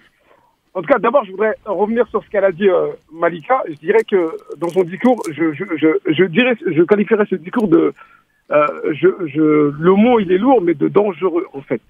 Pourquoi je vais dire ça? Parce que nous. Donc t'es avec Gamal, si je comprends bien. Allô? T'es avec Gamal, si je comprends bien. J'ai pas compris. T'es avec Gamal, notre chroniqueur qui était contre les propos de Malika. Ouais, voilà, ouais. Je suis. En tout cas, quoi qu'il en soit, je suis d'accord avec ce que disait le monsieur. Je connais. Gamal. J'entends mal le nom. Gamal Abina. Gamal. Gamal. Voilà. Gamal. Voilà. Gamal, comme l'égyptienne. Ouais. D'accord, ok. Ok, merci, Gamal. Et ce que disait Malika, je dirais que c'est dangereux parce que moi j'ai grandi en banlieue, dans une cité, d'abord. On la ressent. Nous, on le vit, cette chose-là. On le vit au quotidien. C'est-à-dire que nous, on l'a vécu au quotidien et aujourd'hui, quand on est plus dans les cités, c'est les jeunes qui nous remplacent. On a tenu les murs. On a tenu les murs, entre guillemets. C'est-à-dire il y a des choses, parfois, il faut un jeune, il faut l'occuper. S'il n'est pas occupé, il a besoin de sortir, d'aller... je sais pas, c'est-à-dire que ça soit... je prends un exemple, par exemple, en Afrique, au Maroc, ou autre, on va parler du Maroc. Les gamins, ils sont dehors, H24. Ouais. C'est-à-dire qu'ils sont dehors, ils s'amusent. Un enfant, il a besoin de s'amuser. C'est à travers l'amusement qu'il apprend la vie. C'est-à-dire que quand un enfant de 14 ans sort s'amuser, et que tu as des policiers qui le contrôlent à longueur de journée, à un moment donné, ce gamin-là, qu'est-ce qu'on met dans sa tête? On installe un logiciel qui se dit que voilà, c'est pas chez toi. Donc le gamin, ça crée une frustration. Ça, c'est juste dans la rue. Moi, je parle pas au niveau politique. Au niveau politique ou à l'école. Ça, c'est dans la rue. Ça crée une première frustration. Et à savoir qu'aujourd'hui, c'est qu'aujourd'hui, les parents d'aujourd'hui, ils ont changé leur état d'esprit. On va dire, ils ont changé leur mindset. Ils ont changé, qu'ils disent maintenant, on rabaisse tout le gamin. Il faut savoir que nous, à l'époque, nos parents à nous, faut dire la vérité, on est entre nous ont beaucoup rabaissé. C'est-à-dire qu'à la maison, on restait à la maison. On n'avait pas les consoles qu'il faut. On n'avait pas dehors, on n'avait pas les loisirs. C'est-à-dire qu'on était obligé de sortir dehors. Il y avait la police qui nous tapait dessus. Il y avait nos parents à la maison qui nous rabaissaient. Et en plus de ça, à l'école, nos profs qui nous disaient, tu vas finir éboueur. Ouais, c'est à un moment donné, ces gamins-là, qu'est-ce qui se passe dans leur tête? Qu'est-ce qui se passe? Ça veut dire que qu'est-ce qui se passe? Qu'est-ce qui va se passer? C'est-à-dire que tous, eux, ils coupent la communication.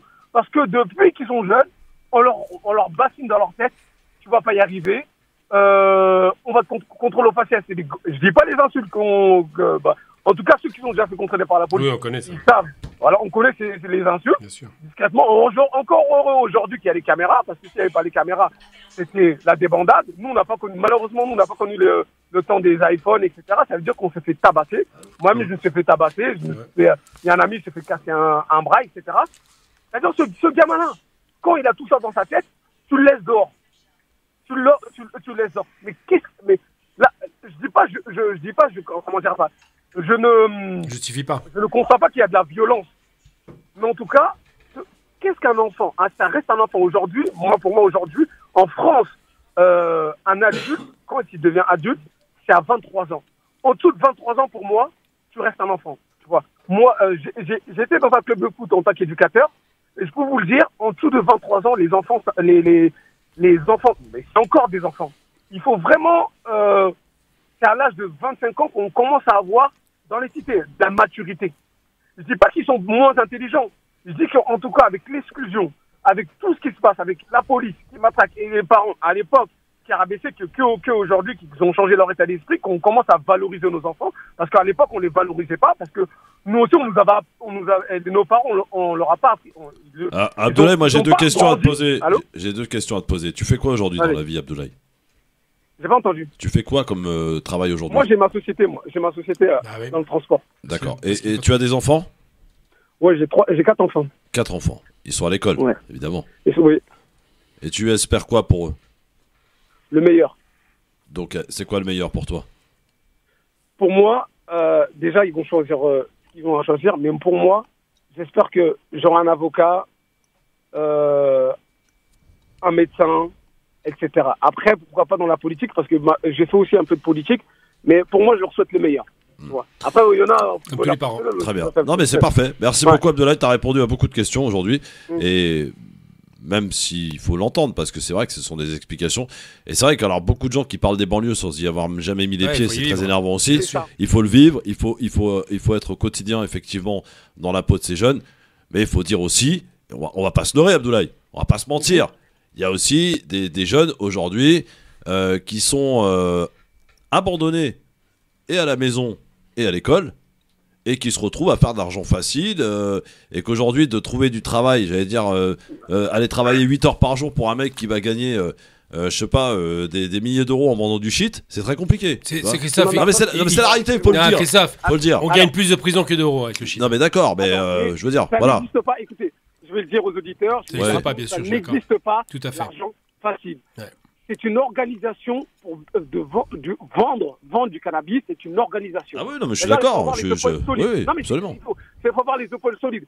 Ceux qui vendent du cannabis ou de la drogue dans les quartiers, c'est une minorité dans la minorité. Absolument. C'est clair, c'est le cas de le dire. Deux ou trois têtes, pas plus, qui vendent. Dans une cité où il y a 500 personnes, il y a que dalle, il y a deux ou trois têtes. Je suis d'accord avec ça. Ouais, mais Abdoulaye, Abdoulaye, moi ça me fait mal au ventre quand je vois des gamins de 15 ans qui sont là en train de faire les choufs. Je dis, mais putain, mais. Oui, mais ils sont pas nombreux, Christophe. Ouais. Non, arrête de dire qu'ils sont pas nombreux. Mais non, arrête. Ceux qui font Uber, c'est massif aujourd'hui. Non. Viens, on va dans les quartiers. Gamin, il y en aura plein. Mais ils sont pas nombreux, c'est quoi 10 ? Et c'est 10 par quartier, c'est rien du tout. Il y en a même en face de la radio, là, tu vois. Nous aussi, excusez-moi. Non, mais parce que moi, j'ai l'impression que vous avez du mal à accepter qu'on puisse mettre des mots parfois sur des réalités. C'est des minorités. Mais c'est une minorité, rien du tout. Et alors, c'est une minorité. Tous les vendeurs de drogue, ils tombent. C'est pas parce que c'est une minorité qu'il faut pas en parler. Tu peux en parler, mais il faut pas mettre l'accent dessus. Aujourd'hui, on voit des matchs interquartiers. Ouais. Moi, à mon époque, on ne pouvait pas faire. Parce qu'il y avait tellement d'animosité entre les jeunes qu'on ne pouvait pas organiser un match sans que ça déborde. Ouais. Aujourd'hui, on voit Grigny contre Évry, un match où il y a au moins minimum 200 personnes et un match, ça se passe bien. Aujourd'hui, il y a des tournois, il y a des personnalités. Mais quand on parle de la banlieue, aujourd'hui, l'exemple type on va pas dire glorifier, qu'on aime tous, c'est Kylian Mbappé. Kylian Mbappé, c'est un banlieusard. Il est de Bondy, je crois. Aujourd'hui, dans l'équipe du Maroc, c'est des banlieusards. L'entraîneur, Abdoulaye, là, je suis d'accord avec vous, il faut cesser de... Comme Malika qui dit qu'il y a des jeunes qui tiennent les murs, je dis qu'il y a des footballeurs professionnels que je connais, notamment Jonathan Bamba, qui tenait les murs. Absolument. Qui réussissent. On a besoin de valoriser, on n'a pas besoin de rabaisser. C'est clair. Bien sûr, il faut valoriser sans constructif, sans occulter une certaine réalité aussi. Et puis surtout, ne pas oublier que ceux qui tiennent les murs hier, aujourd'hui, sont tous sur Uber et ils sont honnêtes. On oublie ça. Et je finis, parce que j'ai pas fini avec Malika, parce qu'aujourd'hui, moi... Non, mais c'est bon, tu vas pas faire le procès de Malika. Ça va. Non, parce que, excusez-moi, voilà, il y a un peu de... Voilà. Il y a un peu d'émotion. En tout cas, quoi qu'il en soit, moi, ce que je constate, c'est que quand certaines personnes de notre communauté, entre guillemets, qui réussissent, qui accèdent, entre guillemets, à une place, c'est toujours le même discours. Moi, ça me choque. Oui, c'est une minorité, bah oui, ça veut rien dire. Qu'à chaque fois, que deux personnes... Parce qu'aujourd'hui, en France, on a réussi, j'ai monté mon entreprise, je comprends pas, j'ai pas eu beaucoup de difficultés, mais pourquoi les autres, vous pensez comme ça? Mais moi, on m'a aidé ici. Mais non. Toi, tu vois, ça, c'est ta réalité. C'est ta réalité, c'est pas la majorité. Aujourd'hui, Uber, qu'est-ce qu'a fait Uber? Aujourd'hui, à l'époque où on n'avait pas Uber, il fallait chercher son argent. Ouais. Voilà, il fallait faire un peu de business à gauche, à droite. Uber, ça a révolutionné, ça a permis de donner beaucoup d'emplois. Ce que disent tous les acteurs sociaux. La majorité des chauffeurs Uber, c'est que les gens ils montent leur entreprise très facilement au bout de 3 ans. Il faut savoir que la carte VTC, c'est 3 ans. Si tu as 3 ans de permis, tu passes un examen qui n'est pas très compliqué, mais avec la petite embrouille avec les taxis qu'ils ont. Avec les taxis, ils ont rajouté de l'anglais, ils ont un peu compliqué, mais moi aujourd'hui, on va dire que c'est quand même assez facile à l'obtenir. Après, tu as plusieurs, t'as des formations comme BVTC Academy, je fais un peu de pub pour eux parce qu'ils sont géniaux, j'aime bien ce qu'ils font. Eux, qui t'aident à avoir cette formation. Et aujourd'hui, il y a beaucoup de banlieusards. Voilà, maintenant, comme on dit, il y a quelqu'un qui l'a très bien souligné, qui dit que maintenant, les feignants d'avant, ils travaillent 12 heures par semaine. C'est ça. C'est bien. Par jour. Après, aujourd'hui, faut pas qu'on se trompe de combat. Et je le dis à tous les auditeurs, ne vous trompez pas si vous faites combat. On a subi la discrimination, on a subi le racisme. Aujourd'hui, ce qu'on fait, il y a beaucoup de personnes de notre communauté qui ouvrent des entreprises, qui montent des chaînes de restauration et qui emploient des Sri Lankais et qui les payent aux blacks. Moi, je suis contre ça. Et quand je vois ça, je me dis, attention, on est en train de se tromper de combat. Parce que nous, on a subi à l'époque, on est en train de le faire. Abdoulaye, qui vont un jour se révolter. Abdoulaye, tu as interpellé Malika, elle est là. Elle est là, Malika. Voilà. Malika. Oui. Alors, qu'est-ce que tu as à répondre à Abdoulaye? Parce que déjà, là, je trouve M. Abdoulaye très énervé. Oui. Et il a peut-être pas compris mes vraiment propos. pas très énervé. Non, attendez. Vous parlez de cité, moi j'habite dans une cité depuis plus de 30 ans.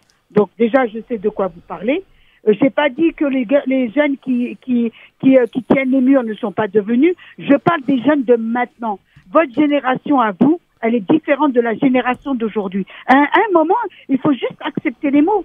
Il faut arrêter de les défendre. Il faut au contraire les aider, leur ouvrir les yeux. De parler d'Mbappé, de ça. Mais Mbappé, il a eu une éducation. Il faut arrêter, en fait. Rien que la façon qu'il parle, vous savez qu'il a été éduqué. C'est pas une question de ça. Moi, vous croyez que quand je parle de ça, vous êtes en train d'insinuer que moi, j'ai accédé à un poste et je suis... Non, moi, je suis une femme voilée, je suis VTC parce que j'ai pas le choix. J'aurais été secrétaire de direction. Mais avec mon voile, je ne peux pas. OK? Moi, je vous explique simplement que quand on est parent et quand on est étranger en France, et pas qu'en France, dans le monde entier, si vous êtes un étranger, au début, vous allez faire profil bas. C'est comme ça. Et à vous d'éduquer vos enfants. Je répète encore une fois, il y a une quinzaine, une vingtaine d'années, il n'y avait pas d'élus arabes dans les mairies. Aujourd'hui, il y en a. Pourquoi? Parce qu'il y a une éducation derrière. Non, parce qu'ils sont plus nombreux, c'est tout. Il y a plus d'arabes dans les banlieues. Arrêtez de trouver tout le temps des excuses. C'est pas l'excuse, c'est une réalité. Ils sont plus nombreux dans les banlieues et votent pour les arabes, c'est tout. Excusez-moi, il faut juste pousser ces jeunes. Moi, je m'occupe des jeunes. Je vous ai expliqué que j'étais cofondatrice d'une association. Moi, je les discrimine pas. Je leur dis, bougez-vous. Vous êtes dans un pays, bougez-vous. Mais on parle de français, là. On parle pas d'étrangers, on parle de français. Ils sont perçus comme tels, ils sont perçus comme étrangers. Ils sont perçus comme étrangers. Faut pas l'oublier. Vous croyez que mes gosses n'ont pas été arrêtés, contrôlés, mais je vous dis que j'habite dans une cité. Donc il y a un problème, ils sont perçus comme étrangers. Il y a un problème, mais on peut pas rester à dire qu'on est des victimes. Il faut pousser nos gosses vers le haut. On n'a pas les pousser vers le haut. C'est faire un état des lieux. Moi, je vais vous dire quelque chose. Écoutez-moi, je dis ça et j'arrête. Moi, j'ai 5 petits-fils. On habite dans une cité. Après, il y a le football, il y a la bibliothèque. Il faut s'occuper de ces gosses. Un gosse ne doit pas tenir le bas de l'immeuble. C'est faux ce que vous dites. Ça n'est pas normal. Ça n'est pas normal. Normal, on l'a dit et mes enfants travaillent. Hein. Ne pensez pas que la mère elle est à la maison au foyer. Non, ils travaillent tous les deux. Mes 4 enfants travaillent avec leurs épouses. Et ils ont tous des enfants et ils ne tiennent pas les murs. Et mes enfants n'ont pas tenu les murs. Je suis désolée. Et j'habite dans une cité. Bon, en tout cas, non mais c'est très intéressant votre. Répondre à Malika. Oui, bah alors après on va en finir parce que bon, on va pas passer l'émission là-dessus. Okay. Bien que ça soit très intéressant votre échange, je vous le cache pas. Alors réponds à Malika en toute bienveillance, mon Abdoulaye. D'accord, très bien. Malika, les gamins qui tiennent le mur, tout à l'heure j'ai expliqué. Excusez-moi.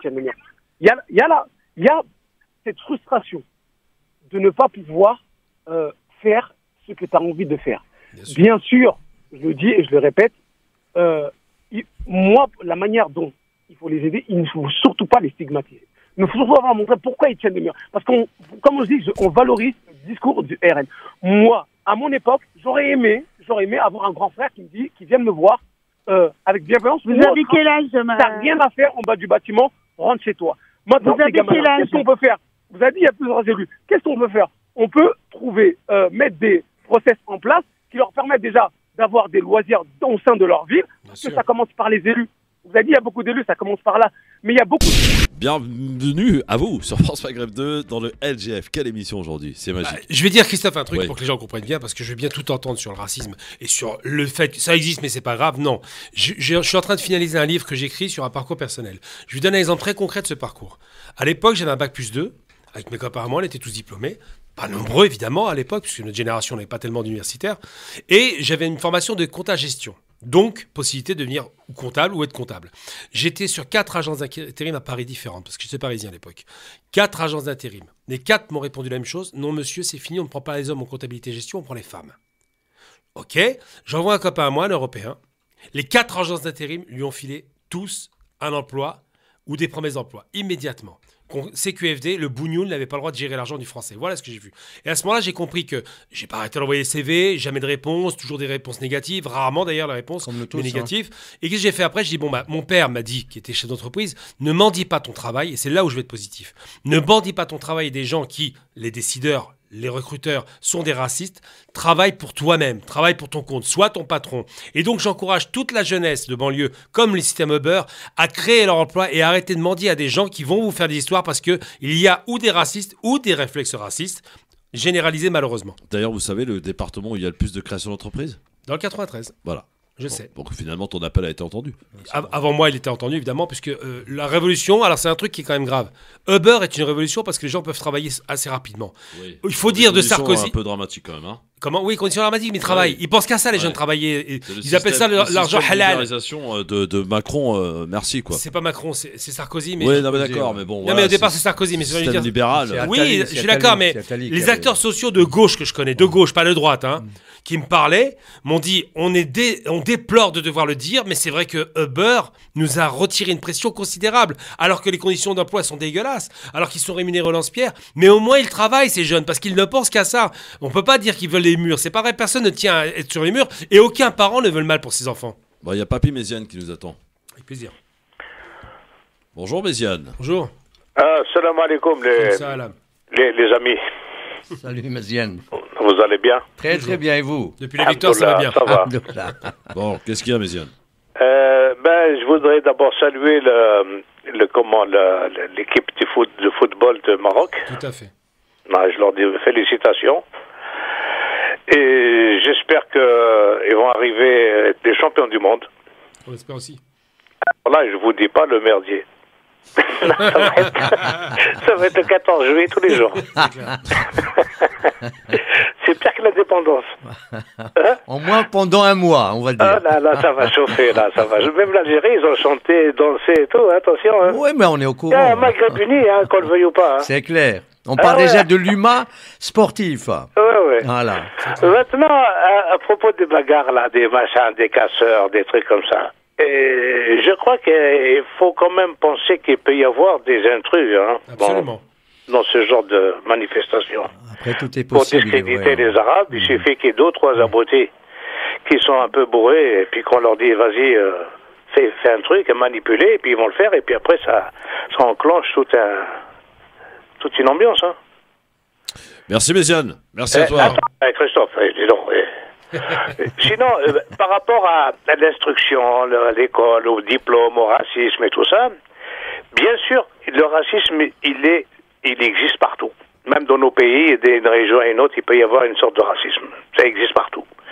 Maintenant, la seule chose, c'est qu'on n'est pas structuré. Les immigrés maghrébins n'ont pas de structure. Quand tu regardes les Chinois, les Indiens, les Turcs, les gens de profession israélite, ils ont leurs écoles, leurs cliniques, leurs hôpitaux, leurs transports, ils ont tout organisé. Nous, zéro wallo. Il a raison. Non mais quoi, leur transport? Et le transport scolaire. Ouais. Ce jour-là, on représentera des gens, une puissance. Je dis pas une force, une puissance. Ouais, mais ils ont parié sur votre division, qu'est-ce que je vous dise? Eh ben, mais nous, comme on dit, c'est pas moi qui le dis, nous les Arabes, on s'est tous mis d'accord, on n'est jamais d'accord. Est présent, donc rien que dans les mosquées, je veux dire, donc. Voilà. Voilà. Et un autre truc, moi qui me désole, c'est que bon, je veux pas refaire le bâchage, je suis pas qualifié, mais on n'a pas, depuis notre structure, on n'a pas de hiérarchie, on n'a pas de structure, on est tous livrés seuls entre soi et Dieu. Et on n'a pas d'intermédiaire. C'est bien, mais en même temps, ça peut poser un problème. Et c'est le problème qui existe entre nous. Merci, Méziane. Salam alaikum.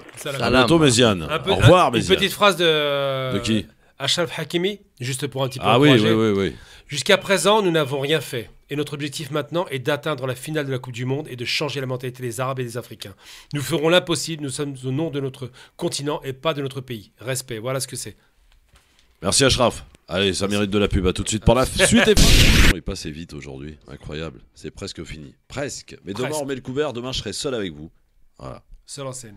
Seul en scène. Avec les auditeurs. Écoutez le peuple. Ça, c'est vraiment ma passion. Et c'est pour ça que je fais ce métier d'ailleurs. 01 40 33 9000. Francis, t'as San Francisco. Francis, t'as San Francisco. C'est un gros accent maghrébin, Francis. Francis. Je suis mélangé un peu espagnol, moitié arabe. Ah, il y a quelque chose. Moi, j'ai une question technique, Christophe, une question footballistique. Vas-y, réponds. Enfin, pose ta question. Le Arbi qui jouait à Nice, et maintenant il est à Rennes. Je sais pas, il s'appelle Amin Gouiri ou je sais pas quoi. Ouais. Tu vois pas c'est qui ce mec-là, non? Non, comme ça, non, mais vas-y. Ben toi, il joue bien et tout. Et je voulais savoir si lui, il avait la nationalité française. J'en sais rien. Je voudrais bien que quelqu'un réponde, ça serait bien. Ok. Alors là, merci Francis. Parce que s'il aurait eu la nationalité française, je pense qu'il avait le droit d'aller à la Coupe du Monde, tu vois. Ouais. De prendre des Thuram ou je sais pas quoi, là, des joueurs un peu... Il aime pas. Ah, peut-être, pas, je sais pas. Non, sérieux, c'est sérieux, le mec, tu vois, c'était un peu une petite pépite, là, du championnat, là, depuis 1 an et demi, là. Il était pas français, simplement. Ouais, il doit non, je sais pas, je voudrais bien savoir. Ok, bah écoute, on va se renseigner. Merci beaucoup à toi, mon Francis. Merci bien, Francis, t'as San Francisco. Merci beaucoup. Ah tiens, je vais vous faire écouter un truc. Gamal. Les Bleus vont affronter le Maroc. Est-ce que ce sera une fête? En tout cas, ce que je sais, pour avoir parlé avec des policiers, c'est que c'est une grande frayeur pour la police. Une grande frayeur pour la police, mon Gamal. Il est marrant, le petit. On parle bien Zézé, là, c'est bien Mister Z. C'est Eric. C'est le loser qui apparaît, qui a raté les élections. Non, mais une grande frayeur, c'est quand même, c'est vraiment d'une débilité primaire. On parle de foot, il nous parle de police, mais qui reviennent sur Terre. Alors, ce attends, sera une grande fête. Son cousin, Alain Finkielkraut. Il y a aujourd'hui des supporters qui, non contents de célébrer la victoire de leur pays d'origine, se doivent de taper, de détruire, de saccager tout ce qui bouge et de s'acharner aussi sur les policiers. Je dis que quand on est français, on est pour la France. Et si on est franco-marocain, on n'a pas le droit d'être pour le Maroc. Contre la France, non. C'est une preuve supplémentaire que la francophobie est un sentiment de plus en plus répandu en France.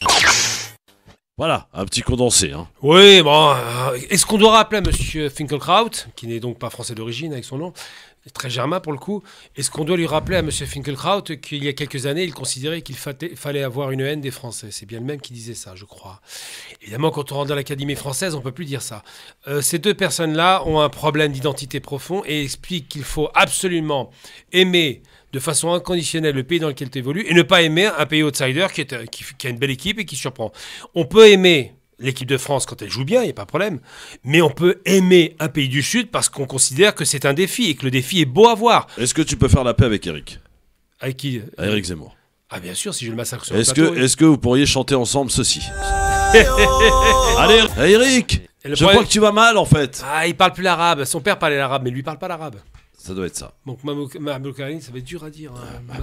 Mabrouk, la Marabrouk. Mabrouk. 01 40 39 000 qui est là. Allô? Ouais. Oui, c'est Samir 95. Bonjour Samir 95, comment ça va mon Samir? Ben ça va impeccable, impeccable. Qu'est-ce qui se passe? J'écoutais un petit peu les débats, là, les sujets, et on a l'impression de remettre les disques. Vous savez, la plupart je pense que vous faites tous partie de la même génération, 68, 72 et autres. C'est ça. On est toujours en train de comment on appelle ça, de se justifier. C'est des casseurs, c'est pas des casseurs, c'est ceci, mais on s'en fout, on s'en tape. On paye des impôts pour payer la police, on est d'accord. Ouais. Donc, l'ordre doit se faire, tout simplement. On n'a pas toujours on est en train de se justifier. C'est-à-dire qu'un gamin qui est né en France et qui avance dans son chemin, et dans son parcours, automatiquement, il va être contrôlé, il va être ceci et cela, ce qui va donner finalement, une appartenance autre que française, tout en sachant qu'il est français, d'accord? Ouais. Autre que française. Donc, il aura une identité un peu bâtard, excusez-moi du terme, mais il aura, à la place de revendiquer son côté français et fier de l'être, il va revendiquer sa personne, ni française, ni marocaine, ni algérienne, ni quoi que ce soit. Et c'est là où on a un problème. Et j'écoutais tout à l'heure la dame, là, avec le respect que je lui dois, sérieusement, elle m'a donné des boutons. Quand on nous dit il faut arrêter, non, moi aussi j'habite dans une cité. Déjà, on n'habite pas dans les cités, on habite dans des résidences. Les résidences dans les années 60, d'accord, habiter en étage et dans des tours, c'était un luxe, d'accord.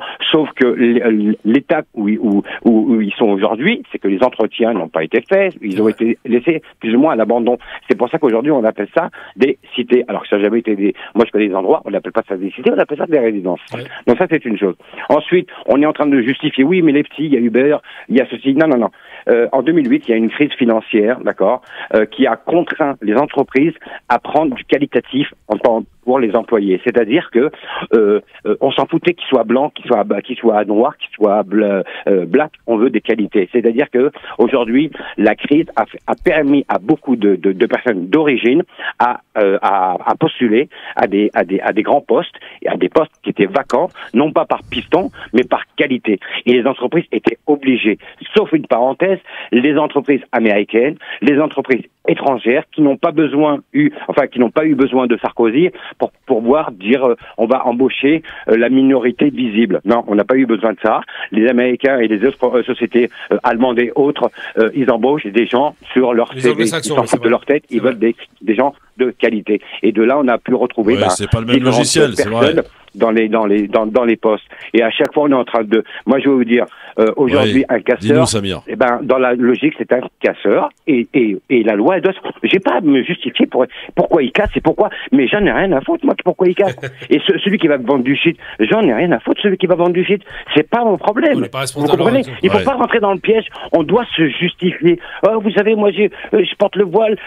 Malheureusement, c'est comme ça. Non, c'est pas comme ça. Non, c'est pas juste. On est dans un pays de droit. Dans ce cas-là, on paye nos impôts, on vote, et à partir de là, on prend une défense.